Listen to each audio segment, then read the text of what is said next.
16,108টা স্ত্রীর মধ্যে রুক্মিণী দেবী যদি মা দুর্গার প্রসাদ পেতে পারে, তাহলে আমরা তো তুচ্ছ, আমরা পেতে পারি না কেন? 4 নম্বর প্রমাণ আছে। আপনারা বাড়ি থেকে বেরোন, তখন কি বলেন? মায়েরা কি বলে? দুর্গা দুর্গা দুর্গা দুর্গা দুর্গা দুর্গা বলেন না? জোরে বলুন। হ্যাঁ না বলেন না? কৃষ্ণ নিজের মুখে বলছেন, কৃষ্ণ নিজের মুখে বলছেন, কৃষ্ণ নিজের মুখে বলছেন দুর্গা দেবীকে, দুর্গা দেবী বলে কি, তোমার নাম করে গৃহী মানুষ যদি ঘর থেকে বেরিয়ে যায় কাজে, আবার তোমার নাম করে যদি ঘরে ফিরে আসে, তার সমস্ত মনের বাসনা পূর্ণ করার দায়িত্ব আমি কৃষ্ণ নিজেই নিলাম। তাহলে স্বয়ং ভগবান কৃষ্ণ দুর্গা দেবীকে বলছেন, দুর্গা দেবী এই গৃহী সংসারী মানুষ যে তোমার নাম করতে করতে ঘর থেকে যায় আর তোমার নাম করতে করতে ঘরে ফিরে, তার সমস্ত মনোবাসনা পূর্ণ করার দায়িত্ব আমি কৃষ্ণ নিজে নিলাম। স্বয়ং ভগবান যদি এই কথা বলতে পারে, আমরা কেন দেবদেবীর পূজা করব না? তাই বারবার অনুরোধ করব, এই বিবাদ ছড়াবেন না, সুবাদ করুন, শাস্ত্র পড়ুন, জানতে পারবেন আমাদের শাস্ত্রে কত ভালো কথা আছে। কিন্তু এই কথা শুনে কেউ চমকে যাবেন না। কি মায়েদের জন্য আমার ভাগবত একটা কথা বলেছে, যতই হরিধ্বনি দিন আর যতই উলুধ্বনি দিন, একটা কাজ না করলে কিন্তু আপনাদের হরিনাম ভজনাটা গোটাটাই বেকার হয়। বলবো না? বাদ দিয়ে বলবো। বৃষ্টি কমে গেছে, বসে যান, বসে যান। আচ্ছা দাঁড়িয়ে শুনবেন? বেশ, দাঁড়িয়ে শুনবেন। আচ্ছা বেশ বেশ। আমার তো রিল 3 ঘন্টা, 7:15 শুরু হয়েছে, 10:15 মানে হয়ে গেছে আর কি। তবে যেভাবে আপনারা এটে সেটে বসছেন, তাতে আমি সিদ্ধান্ত নিচ্ছি 3টে পর্যন্ত কীর্তন করব। রাজি আছে? দাঁড়ান দাঁড়ান, 3টে মানে ভোর 3টে বলি না, 3 ঘন্টার কথা বলছি। ও হয়ে গেছে। আচ্ছা বেশ বেশ বেশ। আবার জল বল, রাধা রানী কি, শ্যাম সুন্দর কি, মদন মোহন কি, হরিবাসর কি। দাঁড়ান দাঁড়ান, শ্রীমদ্ ভাগবত বলছে মায়েরা সদবা নারীর জন্য বললো, যত হরিনাম করুন, যত উলুধ্বনি করুন, যত কীর্তন করুন, কোনোতেই লাভ হবে না যদি একটা কাজ না করেন। বলে দিই কি কাজ? যদি কেউ স্বামী সেবা না করে। বাবারে দাদারা মনে মনে ভাবছে এতদিন পরে আপনি আমাদের হয়ে বলেছেন। না না, হাসি নয়, বলে দি এ শাস্ত্রের কথা, হাসবেন না। এইদিকে কালকে যেখানে গাইছিলাম হাওড়াতে, যেই না এই কথাটি বলেছি, দুজন আস্তে আস্তে, যেই না এই কথাটি বলেছি, দুজন স্বামী স্ত্রী দাঁড়িয়ে শুনছিল, বোধহয় ঝগড়া টগড়া মাঝে মাঝে হয়, তো সঙ্গে সঙ্গে শুনছে আমি যেরকম স্বামী সেবা করতে হয়, স্বামীটা স্ত্রীকে বলছে,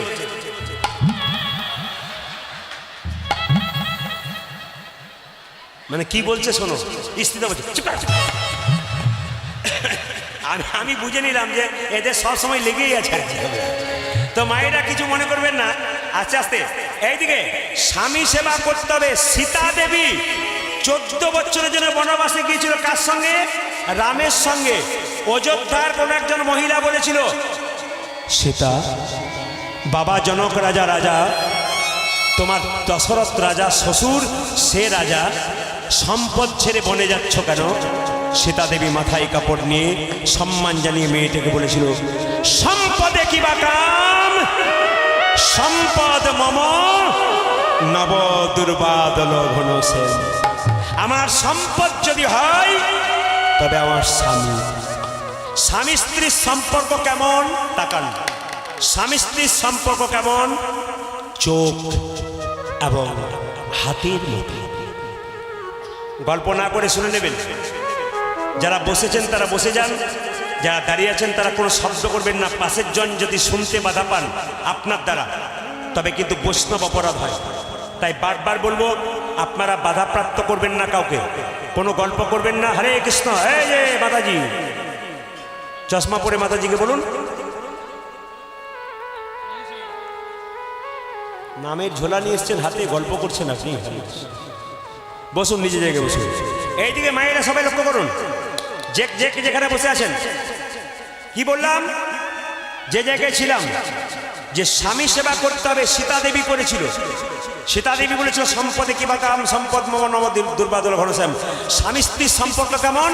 চোখ এবং হাতের মতো।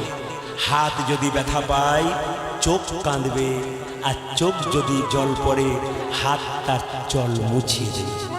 প্রত্যেকটি দাদা ভাইয়ের কাছে নিবেদন রইল, সংসারে তোমার মাকে তুমি যেমন সম্মান দেবে, তোমার স্ত্রীকে তুমি সমান সম্মান দেবে। কম নয়, বেশি নয়। মা যেমন সম্মানের অধিকারী, আমার স্ত্রীও সম্মানের অধিকারী। দুজনকে সমান দেবেন। কেন? এগুলো আমার কথা নয়, পণ্ডিতের কথা। কেন? একজন তোমাকে পৃথিবীর আলো দেখিয়েছে 10 মাস 10 দিন পেটে রেখে, ইনি মা। আর একজন নিজের আত্মীয় স্বজন, বন্ধু বান্ধব, বাবা মা, সংসারকে ছেড়ে তোমার পাশে দাঁড়িয়েছেন, ইনি তোমার স্ত্রী। এই দুজনকে যদি ওজন দাড়ি পাল্লায় এক জায়গায় বসাতে পারেন, তবে আপনার দাম আছে, নইল কোনো দাম। দুজনকে সমান। কিন্তু এর মধ্যে যদি কোনো স্ত্রী মনে করে আমাকে বেশি ভালোবাসে না, ওকে বেশি ভালোবাসছে, বিবাদ নয়। বৃদ্ধ হয়ে গেলে বাচ্চা ছেলের যেমন জেদ হয়, বয়সকালে বাবা মায়ের একটু জেদ হয়। একটু মানিয়ে গুছিয়ে নেবেন, কারণ আপনি অপেক্ষা করুন, আপনি যদি ওই জায়গাতে যান, আপনাকেও কিন্তু ওই অবস্থাতে আসতে হবে। তাই যে যেখানে বসে আছেন, ওপরের ডালটা খসছে আর নিচের ডালটা হাসছে। মায়েরা, আহা, নিচের ডালটা খসছে, ওপরের ডালটা হাসছে। বলছে তোরও একদিন এরকম আছে।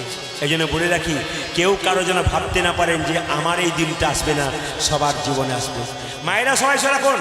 এইদিকে রাবণ 10,000 মেয়েকে বিয়ে করেছিল, তারপর মন্দোদরীকে বিয়ে করেছিল। তবু মন্দোদরী স্বামী এত অন্যায় করে, এত অত্যাচার করে, তবু মন্দোদরী প্রতিদিন সকালবেলায় গলায় কাপড় নিয়ে তার স্বামীকে প্রণাম করে। মন্দোদরীর স্বামী যদি এত অন্যায় করে, তারপর স্বামীকে প্রণাম করতে পারে। আপনারা মায়েরা এতজন কীর্তন শুনতে এসছেন, কে কে সকালবেলায় স্বামীকে প্রণাম করেন? হাত তুলে দেখান।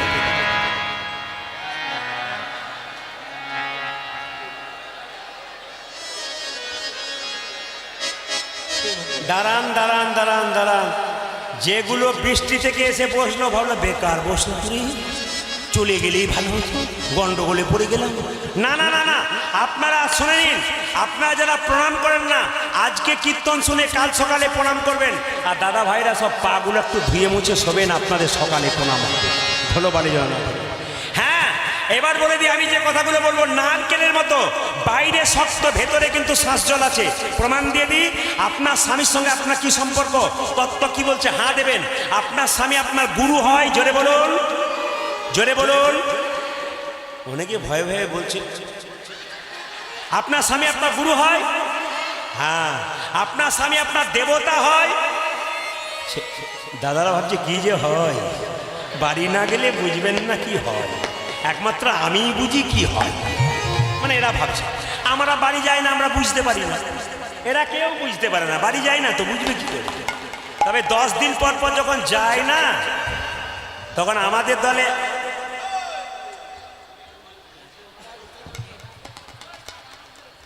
বেশ বেশ বেশ বাবা, ঠিক আছে। মায়েরা, হ্যাঁ সবাই লক্ষ্য করবেন, যে যেখানে বসে আছেন মায়েরা সবাই লক্ষ্য করুন। স্বামী আপনার দেবতা, স্বামী আপনার রোগের ওষুধ। আপনার হ্যাঁ বললেন। এবার বলুন তো, স্বামী আপনার বাবা হয়? এই নতুন কাপড় পরে গন্ডগোল হয়ে গেল, নিচে নেমে গেল সব। সবাই লক্ষ্য করুন, স্বামী বাবা হয়? জোরে বলুন। 2-4 জন বলছে যে পাশের জন একবার এমনি করছে কিনা দেখি, তারপর না না, স্বামী আপনার বাবা হয় কিনা দেখুন। স্বামী আপনার বাবা হয় কিনা, স্বামী আপনার ছেলে হয়, স্বামী আপনার ভাই হয়। কে বলেছে? বিষ্ণুপ্রিয়া বলেছে। নিমাই সন্ন্যাসীকে বিষ্ণুপ্রিয়াকে বলছে, প্রিয়া তুমি বাপের বাড়ি চলে যাও। বিষ্ণুপ্রিয়া বলছে, স্বামী এটা কি বাপের বাড়ি নয়? তুমি আমার বাবা, তুমি আমার ছেলে, তুমি আমার ভাই, তুমি আমার বন্ধু, তুমি আমার ইহকাল, তুমি আমার পরকাল। নিমাই বলছে, আমি এত বড় পণ্ডিত, লোকে বলে আমি জানতে পারলাম না স্বামী কখন বাবা হয়, ছেলে হয়, ভাই হয়, তুমি কি করে জানলে? বিষ্ণুপ্রিয়া বলছে, তুমি যেমন পণ্ডিত, আমিও তো পণ্ডিতের মেয়ে। আমার বাবার নাম সনাতন মিশ্র। আমি বাবার কাছ থেকে জানতে পেরেছি কখন স্বামী বাবা হয়, কখন হয় অন্নদানে পিতা সম রতিদানে পতি। অন্নদানে পিতা সম রতিদানে পতি। অন্নদানে পিতা সম রতিদানে পতি। অন্নদানে পিতা সম রতিদানে পতি। মেয়েদের যখন বিয়ে হয় না, অন্ন জোগাড় করে কে? বাবা। আর যখন বিয়ে হয়ে যায়, কি অন্ন জোগাড় করে? স্বামী। অন্নদানে পিতা সম রতিদানে পতি। অন্নদানে পিতা সম রতিদানে পতি।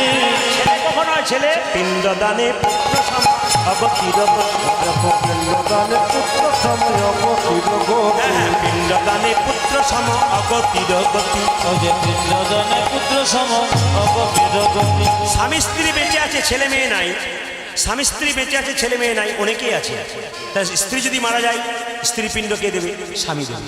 স্বামী যখন স্ত্রীর পিণ্ড দেবে তখন স্ত্রী, স্বামী তখন ভাইয়ের মতো ভূমিকা, ছেলের মতো ভূমিকা করবে।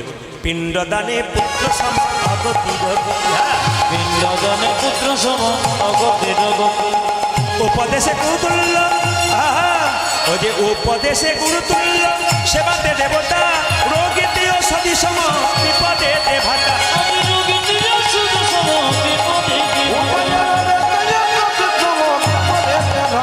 পতিপুত্র পতিপিতা, পতিপুত্র পতিপিতা, পতি হলো পরদেবতা, পতিপুত্র পতিপিতা। পতি হলো পরদেবতা, পতিপুত্র পতিপিতা। মায়েরা, ছোট্ট ছেলে রঘুনন্দন জন্ম নেবে এবার। মুকুন্দ সরকারের স্ত্রীর কাছে এলো, মুকুন্দ সরকারের স্ত্রীকে চিবানো পান দিল। বাবা কিছু মনে করবেন না, আচ্ছা এদিকে তাকাবেন। কয়েকটা কথা আপনাদের বলে যাই, যারা দামি কথা শুনবার জন্য বসে আছেন। এখানে মায়েদের সংখ্যা একটু বেশি আছে বলে আপনাদের বলবো। আচ্ছা মায়েরা কিছু মনে করবেন না, বিয়ের সময় চোখে কি ঢাকা দেওয়া হয়? জোরে বলুন। আচ্ছা পান পাতা দিল কেন? অন্য কোনো পাতা দিলে হতো না? জোরে বলুন। পান পাতা কেন দিল? দাঁড়ান দাঁড়ান, পান পাতা কেন দিল? এই দুটো কারণে, দুটো কারণে, দুটো কারণে। সবাই তাকাবেন, খুব শিক্ষামূলক কথা আছে কিন্তু, খুব শিক্ষামূলক কথা। কি? দুটো কারণে। একটা কারণ কি? সবাই তাকাবেন। একটা কারণ হচ্ছে,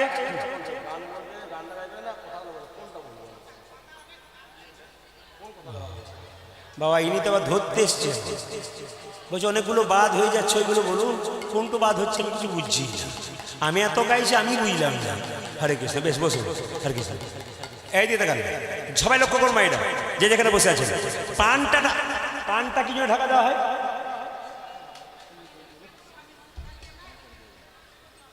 ও স্বামীর মুখ দেখবে না, ওই জন্য পানটা ঢাকা দেওয়া হয়। যাক, খুব ভালো, যাক ঠিক আছে। হরে কৃষ্ণ। এই দেখাবেন, পান ঢাকা দেওয়া হয় কেন মায়েরা? দুটো কারণে। একটা কেন? পান খাবার হজম, জোরে বলুন, করে। পানটা চোখে দিয়ে বলতে চাই, তোমার ভেতরে যত কথা, আমার ভেতরে তত কথা, যেন কথা হজম করতে শেখো। বিবাহের পর থেকে কথা বাড়াবাড়ি করো না, কথা হজম করো। মায়েরা খুব মাথা পাচ্ছে, হ্যাঁ গো হ্যাঁ গো। কিন্তু দাদারা বলছে ঘরে গিয়ে যে কত কথা কথা হজম করি। কেন দাদারা যখন বলে এই কথাটি কাউকে বলো না, তখন মায়েরা পুকুর ঘাটে বলে, দিদি উনি বলেছেন এটি কাউকে বলো না, মানে যতক্ষণ না বলতে পারে। হ্যাঁ আমি তোমাকেই বললাম। আবার তাকান এদিকে, পান ঢাকা দেওয়া হয় কেন? পান হচ্ছে যোগমায়া। তাকাবেন, পান হচ্ছে যোগমায়া। যখনই পানটি সরায় স্বামী স্ত্রীর মধ্যে মায়ার যোগ হয়। শাস্ত্র বলছে পান যোগমায়া। যখনই পানটি সরায় তখন মায়ার যোগ হয় স্বামী স্ত্রীতে। আমি এই কথাটি এক জায়গায় বলেছি, এক বয়স্ক কাকাবাবু বাড়িতে বাসা। উনি বলছেন, বাবা তুমি যে বললে পান সরালে মায়া হয়, আমার 3টে ছেলে 3টে বউ মায়া আয়নায় খালি ঝগড়া হচ্ছে। বললাম কাকাবাবু মায়া থাকবে কি করে? পান ঢাকা দেওয়ার আগে কতবার রাস্তাতে দেখা না, কি বলছে? হ্যাঁ আরো শিক্ষা আছে। আচ্ছা মায়েরা, এই যে মালা দেখতে পাচ্ছেন, সবাই তাকান, এই যে মালা দেখতে পাচ্ছেন, বিবাহের সময় মালা বদল হয় না? জোরে বলুন হানা না, জোরে বলুন। মালাটি দেখবেন এইরকমই তৈরি হয় কিন্তু, রজনীগন্ধার মালা। আর মাঝখানে থেকে কি? মাঝখানে থেকে কি? মাঝখানে থেকে গোলাপের ফুল। এখানে খুব শিক্ষা আছে কিন্তু, খুব দারুণ দারুণ শিক্ষা। কীর্তন শুনতে গেলে শিক্ষা হয়, দারুণ দারুণ জিনিস শিক্ষা হয়। কি সুন্দর শিক্ষা না, লক্ষ্য করুন এই শিক্ষাটা। রজনীগন্ধার মালা সাদা, ফুলটা সাদা। এই মালাটা তোমার গলায় পরালাম, সাদা হলো শান্তির প্রতীক। আমার মালা, সাদা মালা তোমার গলায় পরালাম, আমার শান্তি তোমাকে দিলাম, তোমার শান্তি আমি নিলাম। সুন্দর শিক্ষা। কিন্তু মালা বদল করেন বুঝেন না, শিক্ষা আছে। পড়তে হবে, পড়াশোনা করতে হবে। আচ্ছা দেখুন, এই মালাতে গোলাপটা রাখলো কেন? গোলাপটা হচ্ছে প্রেমের প্রতীক, ভালোবাসার প্রতীক। তোমার জীবনের ভালোবাসা, আমার জীবনের ভালোবাসা গোলাপের মতো যেন রঙিন হয়ে যায়। আস্তে, এই ফুলে এত মালা, এই মালাতে এত ফুল, তোমার মালাতে এত ফুল, মানে কি? শিক্ষা আছে। ওগো ওগো সহধর্মিনী, তুমি আমার সহধর্মিনী হচ্ছ। এই যে ফুলের মালার মধ্যে এত ফুল, তোমার মালার মধ্যে এত ফুল, এগুলো মানে কি? আমার মালার মধ্যে যত ফুল এগুলো আমার আত্মীয় স্বজন, আর তোমার মালার মধ্যে যত ফুল ওগুলো তোমার আত্মীয় স্বজন। তোমার আত্মীয় স্বজনকে আমি আপন করে নিলাম, আর আমার যত আত্মীয় স্বজন আছে তুমি তাকে আপন করে নাও। কি শিক্ষা! কিন্তু কিন্তু আপনাদের উত্তর 24 পরগনাতে নাই, আমাদের ওদিকে আছে। এ বলে মাত্র শেখে নাই। কেন? তোমার আত্মীয়কে আমি আপন করব, আমার আত্মীয়কে। বৌমা যখন শুনলো যে আমার শ্বশুরের ভাই আসছে, তখন বললো আজ আমার কোমরে ব্যথা, উঠতে পারলাম না। আর যখন বাবা আসছে শুনলো, তখন কোমরে কাপড় বেঁধে পাকা, আমার বাবা আসছে গো, তখন কোমরে। না না, এটা হয় আর কি, আপনাদের এদিকে হয় না, আমাদের দিকে হয় না, সব দিকে আছে নাকি বলছি? হ্যাঁ, এদিকে আপনারা হাঁ হাঁ করলেন আর এদিকে এদিকে করবেন, তা তো বললে হবে না। আচ্ছা, শেষ কথাটা বলে দিয়ে যাই, আপনারা সবাই শুনবেন, শেষ কথাটা বলে দিয়ে যাই। আমাকে কালকে একজন প্রশ্ন করছে, প্রদীপবাবু আপনার কাছে তাবিজ নাই? বললাম কেন? বিয়ের পর থেকে আমার স্ত্রী আমার দিকে তাকায় না, খালি। আমি বললাম তোমার বিয়েতে ক্যামেরাম্যান ছিল? বলছে হ্যাঁ ছিল। ওই গন্ডগোলটা করেছে। বলে কীরকম? দেখুন মায়েরা, যখনই মালা বদল হয় কাপড় ঢাকা দেওয়া হয় না? জোরে বলুন। কাপড় ঢাকা দেয় কেউ থাকে? থাকে না। কেন বলুন তো? শুভ দৃষ্টি হয়। মালা কাপড়ের ভেতরে স্বামীকে মালাটা দিয়ে শুভ দৃষ্টি, আর ওকে মালাটা দিয়ে শুভ দৃষ্টি হয়। কিন্তু মেয়েটি যখনই মালাটা স্বামীকে পরাতে যাচ্ছে, কাপড়ের মানে কাপড়টা ঢাকা দিয়ে এরকম করে স্বামীকে বেশ শুভ দৃষ্টি করে পরাতে যাচ্ছে, ওর পেছন থেকে একজন ক্যামেরাম্যান হচ্ছে, এই শুভ দৃষ্টিটা কোন দিকে হলো? এই লাইভ করছে ভাইটি, খুব হাসছে, মনে মনে ভাবছে আমাকে বলছে, না তোমাকে বলি নাই। এই ক্যামেরাম্যানদের কথা বললাম বিয়েতে আর কি। এই যত গন্ডগোলটা ওইখানে হয়েছে। এই আমার ক্যামেরাম্যান এখান থেকে সরে গেছে কিন্তু, কেন বলুন তো? ভয়ে ওখানে বসে আছে, ও মাঝে মাঝে বুঝতে পারি। যেটা বল রাধা রানী কি, শ্যাম সুন্দর কি, মদন মোহন কি। আচ্ছা, আর একটা কথা বলি, বাবা বৈষ্ণব আছেন, প্রণাম রইল, কিছু মনে করবেন না। আচ্ছা, এখন চালের বস্তা কিনতে পাওয়া যায়, চাল খাবার জন্য বস্তা, যেটা বলুন হ্যাঁ না, 25 কেজি 50 কেজি বস্তা। শ্রীকৃষ্ণ রাইস মিল লেখা থাকে, লেখে থাকে না? অনেকে দুর্গা রাইস মিল লেখা থাকে। এটা খারাপ নয়, ওনারা ঠিক করেন, লিখেছেন। কিন্তু দেখবেন চালের বস্তা থেকে চালটা যখন শেষ হয়ে গেল, প্রায় বাড়িতে দেখবেন বাথরুমের দরজায় ওই বস্তাটা দিয়ে দিয়েছে। বাথরুম থেকে বেরিয়ে শ্রীকৃষ্ণ রাইস মিল, কত সম্মান দিচ্ছি দেখুন। আবার কয়েকদিন আগে আমাকে একজন নিমন্ত্রণ করছে আমার বাড়িতে, আমার দুটি কন্যা, মেয়েদেরকে বলেছে তোমার বাবা কোথাও ভোজ খেতে যায় না, আমাদের বাড়ি যেন যায়। বললাম কীরকম? মেয়েকে বললাম কীরকম রে? বলছে বাবা বলেছে সব পরিষ্কার পরিচ্ছন্ন নিরামিষ। বললাম কোনো অসুবিধা নাই, চল একবার যাই, ছুটি পেয়েছি। আমি গেলাম, চেয়ারে বসেছি, মেনু কার্ডটা নিয়ে আমি আর চেয়ারে বসি নাই, ওইখান থেকে ঘর চলে গেলাম। বলে কেন? ও বুঝেই না নিরামিষ আর আমিষটা লিখেছে কি স্যালাড ফ্রাট যা বটে আর কি লিখেছে, জল টল সব লিখেছে। শেষে লিখেছে, প্রথমে লিখেছে রাধা বল্লভী। যাক বাবা, প্রণাম করলাম, রাধা আছে, রাধা বল্লভী। তারপর নিচে লেখা রয়েছে চিকেন কাটলেট। আমি মনে মনে বললাম বাবারে কি নিরামিষ! বেটা বুঝলোই না কাকে নিরামিষ বলে কাকে আমিষ বলে। আমি তাকে জিজ্ঞেস করব যে মাংস খায়, হাত তুলতে বলবো না। যে মাংস খায় তাকে জিজ্ঞেস করব। কালকে একজনকে জিজ্ঞেস করেছিলাম, আসরে যারা ছিল, বলুন আপনারা কারা মাংস খান? সাহস করে 10 জন হাত তুলে বলেছিল, দাদা কিছু মনে করবেন না, খাই তো বলবা, ক্ষতি কি আছে? বলে হ্যাঁ খান, হাত তুলুন। হাতটা তুলেছে, বললাম কিছু মনে করবেন না, আপনি খান? বলে হ্যাঁ আপনি খান। আমি বললাম আপনি খান, কিন্তু আমার একটা ইচ্ছা আছে। বলে কি? আপনি তো ছাগল খান, পাখি খান, কিন্তু আমার একটা ইচ্ছা আছে, আপনার একটা আঙুল কেটে দিন, আমি ঝোল করে খাবো। বলছে না দেবো না। আমি কেন দেবে না? ব্যথা হবে? তোমার আঙুলটা কাটতে ব্যথা হবে, আর পশু পাখিকে কেটে ছিঁড়ে ছিঁড়ে খাচ্ছ, ওর অবস্থা কি হচ্ছে? বিচার করবেন, তাকে প্রশ্ন করবেন যে একটা পাখিকে যখন কাটছ, তাকে যখন যন্ত্রণায় ছটফট করছে, মৃত্যুর আগে ভগবানকে বলে যাচ্ছে হে প্রভু আমাকে যে না যে কাটছে সে যেমন দায়ী, যে কিনে নিয়ে যাচ্ছে সে তেমন দায়ী, যে রান্না করছে সে তেমন দায়ী, যে পরিবেশন করছে সে তেমন দায়ী, যে খাচ্ছে সে তেমন দায়ী। একই পাপে ভুক্ত হচ্ছেন আপনারা 6 জন মিলে। সবাই খুব মাথায় রাখবেন, যে যেখানে বসে আছেন। আপনি মনে করেন আমি খাই না, আমার ছেলে জোরে রান্না করে দিই, আপনি অন্যায় করছেন। না না, আমি আপনাদের বলবো, কিছু মনে করবেন না। যখন নিজের আঙুল দিতে পারবেন না কেটে, আপনি পশু পাখিকে খাবেন কি করে? আচ্ছা বলুন তো মায়েরা, যখন মরা পশু এখানে খেলেন, আমাদের 15 দিন কেউ মারা গেলে 10 দিন 12 দিন অসহ্য হয়। মরা পশু যদি 2-4 দিন পর পর এখানে খান, তাহলে মরা যদি পেটের মধ্যে থাকে, আপনার জীবনে অসহ্য কতদিন হয়? আপনার তো সারা জীবন অসহ্য। আপনি নোংরা অখাদ্য কুখাদ্য খাচ্ছেন মানে আপনার তো সারা জীবন অসহ্য। যারা খায় তারা বললো বেটা সব জায়গাটা ভালো করলো, এই জায়গাটা গন্ডগোল করে দিয়ে গেল। না না, আমি আপনাদের খেতে কাউকে বারণ করি নাই, আমি শুধু বলতে চাইছি ধীরে ধীরে কমান। অনুকূল ঠাকুর বলেছে, যে যত ভোগী সে তত রোগী, যে যত ত্যাগী সে তত নিরোগী। দেখে নেবেন, আমার বয়স্ক বাবারা রয়েছেন, আমার বয়স্ক মায়েরা রয়েছেন, অনেক ভাইয়েরা রয়েছেন। আগেকার দিনে আমরা ছোটতে যখন ছিলাম, কিছু মনে করবেন না, তখন ছোটতে যদি একদিন মাংস হতো, 1 মাস পরে কি 2 মাস পরে বাড়িতে কি আনন্দ বাবারে। আর এখন তো রাস্তাঘাটে সবসময় পাওয়া যায়, প্রতিদিন খাচ্ছে, ও রোগের ঘর করে দিচ্ছে। যত মানুষের পয়সা বেড়েছে তত পচা জিনিস কিনে কিনে খাচ্ছে, আর যত পচা জিনিস খাচ্ছে তত নোংরা করে দিচ্ছে। আমি বলবো পবিত্র সেবা করুন। আমি বলবো আপনারা যারা খান তারা খান, কিন্তু কমান। যে 1 বান্ডিল বিড়ি খায়, সে যদি বিড়ি কমাতে কমাতে কমাতে কমাতে শেষে একটাতে যায়, আস্তে আস্তে সে বিড়ি ছাড়তে পারে। আপনারা যারা মাংস খান হঠাৎ করে ছেড়ে দেবেন তা নয়। আমি বলবো আপনারা ধীরে ধীরে ছাড়তে থাকুন।